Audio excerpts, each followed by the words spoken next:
बिस्मिल्लाहिर्रहमानिर्रहीम। अस्सलामुअलैकुम नाज़रीन कराम, नई वीडियो में आपको खुश आमदीद कहते हैं।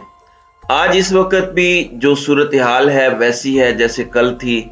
मामलात अभी क्लियर नहीं हुए आर्मी चीफ के तकर्री के हवाले से और मुख्तलिफ तौजीहात पेश की जा रही हैं। एक बार बार जिक्र हो रहा है सीनियरिटी लिस्ट का कि जनाब सबसे सीनियर जो है नवाज शरीफ ये कहते हैं कि उसे लगा दिया जाए और एक नया ट्रेडिशन और एक नया तरीका हम शुरू करेंगे कि जिसमें बिल्कुल इख्तलाफ की कोई गुंजाइश नहीं रहेगी। लेकिन इसमें बड़ा कैच है, नवाज शरीफ की जो मुनाफिकतें हैं और उनकी जो ख्वाहिश है आज भी पाकिस्तानी फौज पर अपना जर्नैल मुसल्लत करने की, जिसको वो अपना समझते हैं। हालांकि जर्नैल कोई भी हो, हमने देखा है कि जो भी चीफ ऑफ आर्मी स्टाफ बना है उसने आके बाद में पाकिस्तान और इदारे को मुकद्दम रखा है। आपको पता है कि नवाज शरीफ ने 5 तैनातियां की हैं आर्मी चीफ स्टाफ्स की, लेकिन किसी के साथ इनकी नहीं बन सकी क्योंकि जो नवाज शरीफ चाहते हैं उस पर कभी भी पाकिस्तान का रियल सोल्जर सरेंडर नहीं करेगा। अब एक तो ये मैं आपको बता दूं कि इसमें मुनाफिकतें कहां पर हैं और सीनियरिटी लिस्ट असल में है क्या और नवाज शरीफ इसको कैसे मैनिपुलेट करना चाह रहे हैं। दूसरी एक इंपॉर्टेंट ऑब्जर्वेशन है बाबर सत्तार साहब की। Justice Babar Sattar Islamabad high court के, उन्होंने ये करार दिया है एक फैसले में कि आर्मी चीफ के हवाले से अगर कोई ट्वीट हो तो उसको बुनियाद बनाकर किसी को आप गिरफ्तार नहीं कर सकते। यानी ऐसी ट्वीट हो जिसमें तनकीद की गई हो तो ये कहा जाए कि उन्होंने फौज में कोई बगावत पैदा करने की कोशिश की है। तो जस्टिस बाबर सत्तार ने कहा है कि ऐसे एक ट्वीट से ना तो बगावत हो सकती है, ना फौज के खिलाफ कोई जज्बात उभारे जा सकते हैं। ये फजूल है, ये गलत है। FIA ने एक शख्स को उठाया हुआ था, उसको इस्लामाबाद हाई कोर्ट ने रिहा करने का हुक्म दिया है और उस FIR को भी खत्म कर दिया है। तो ये एक बहुत बड़ा फैसला है और आने वाले वक्त में इसकी इम्प्लीकेशंस कैसे होगी we have to wait and see. लेकिन जो फैसला justice Babar Sattar Islamabad high court के उन्होंने दिया है वो एक लैंडमार्क डिसीजन है इस हवाले से कि माजी में खुफिया एजेंसियां जिस तरीके से इसको इस्तेमाल करने की कोशिश करती थी इस पर उन्होंने एक बंद बांधा है।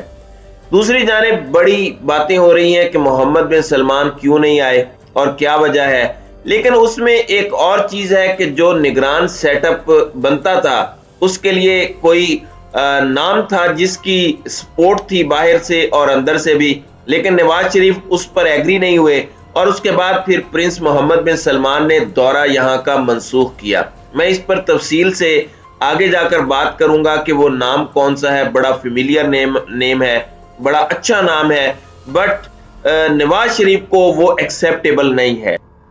नाज़रीन इकराम, सबसे पहले आ जाते हैं सीनियरिटी लिस्ट पर। जराये के मुताबिक पिंडी जिसको सीनियरिटी लिस्ट समझता है वो सीनियरिटी लिस्ट ये है कि 29 तारीख को जनरल कमर जावेद बाजवा रिटायर हो जाएंगे और उनकी रिटायरमेंट के बाद जो सबसे पहला शख्स जो सीनियरिटी के लिहाज से है और जो दूसरे नंबर पर शख्स है वो जो 2 अहम ओहदे हैं उनके लिए वो क्वालिफाई करते हैं। अगर इस चीज को मान लिया जाए कि यह फैसला सीनियरिटी की बुनियाद पर होगा तो सीनियरिटी तब शुरू होगी जब जनरल कमर जावेद बाजवा 29 नवंबर को रिटायर हो जाएंगे। उसके बाद जब वो रिटायर होते हैं तो जिनके उसके बाद नाम है उनमें जनरल अजहर अब्बास हैं, जनरल साहिर शमशाद साहब हैं, जनरल नोमान हैं और चौथे नंबर पर शायद जनरल फैज हमीद हैं। तो ये लिस्ट हो सकती है। लेकिन जो नवाज शरीफ की सीनियरिटी है उसके मुताबिक वो कहते हैं कि जिस दिन हम जनरल कमर जावेद बाजवा की रिटायरमेंट का नोटिफिकेशन करेंगे उसके मुताबिक जो सीनियर होगा उनके बाद उसको आर्मी चीफ बनाया जाएगा।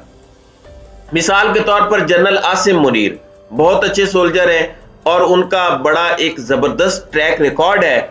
अब वो रिटायर हो रहे हैं 27 तारीख को। इससे पहले एक और जर्नैल हैं जनरल वसीम, वो रिटायर हो रहे हैं 19 तारीख को।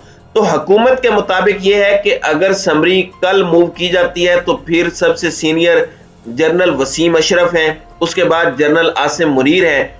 इसलिए ये समरी जनरल वसीम अशरफ की रिटायरमेंट के बाद जनरेट ये करवाना चाहते हैं تو उनके मुताबिक ये है कि जनरल आसिम मुनीर बन जाते हैं सबसे ज्यादा सीनियर।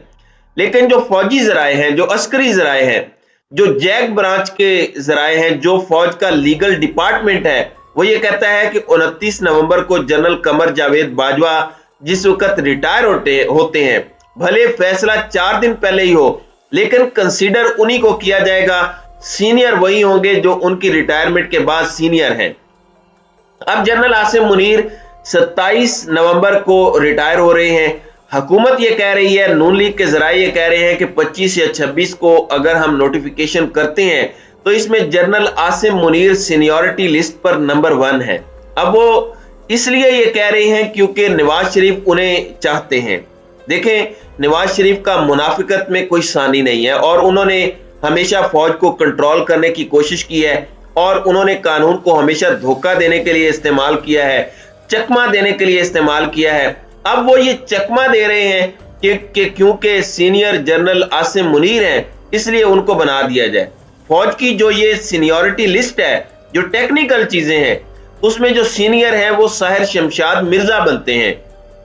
अब ये मामला फंसा हुआ है, इसमें आसिफ अली जरदारी के हवाले से बज़ाहिर बयानात आ रहे हैं कि सब अच्छा है, लेकिन ऐसा है नहीं और इसमें बात फंसी हुई है।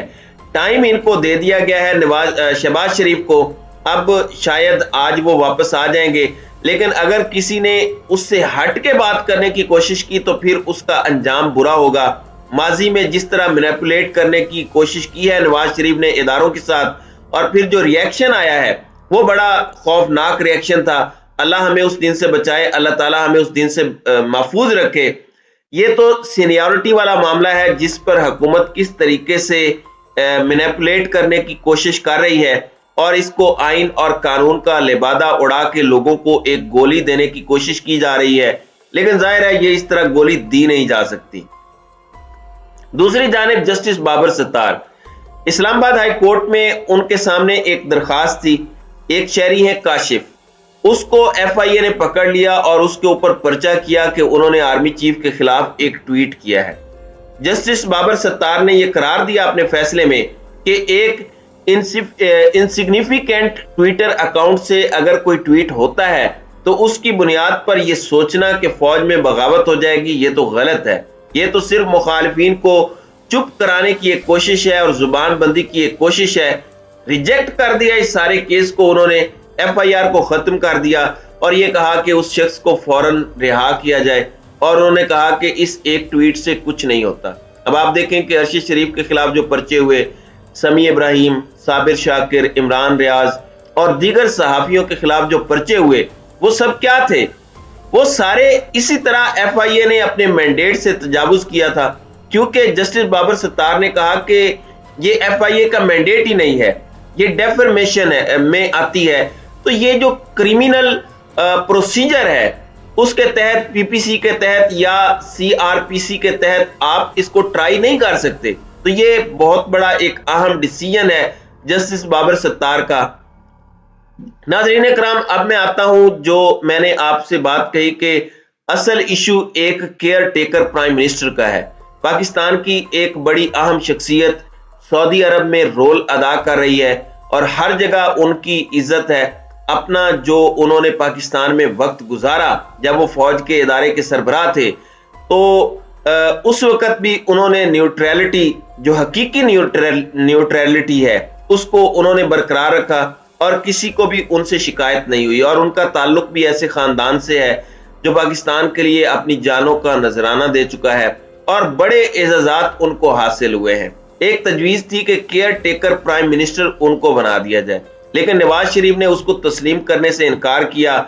अब उनका जो नाम है उस पर बहुत सारे लोग ये समझते थे पाकिस्तान के अंदर और पाकिस्तान के बाहर कि इनको अगर ये फर्ज सौंप दिया जाए इलेक्शन करवाने का तो शायद इससे पाकिस्तान में बेहतरी आएगी और ट्रांसपेरेंट अंदाज में चीजें हो सकेंगी।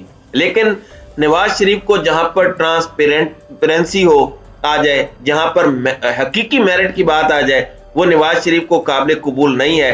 तो इस पर बाहर से भी रिएक्शन आया और हो सकता है कि जो दौरा मंसूख हुआ है उसकी एक वजह ये भी हो। तो नाज़रीन इकराम, आपकी इस वीडियो के हवाले से क्या राय है? आप अपनी राय का इजहार कमेंट सेक्शन में जरूर कीजिएगा।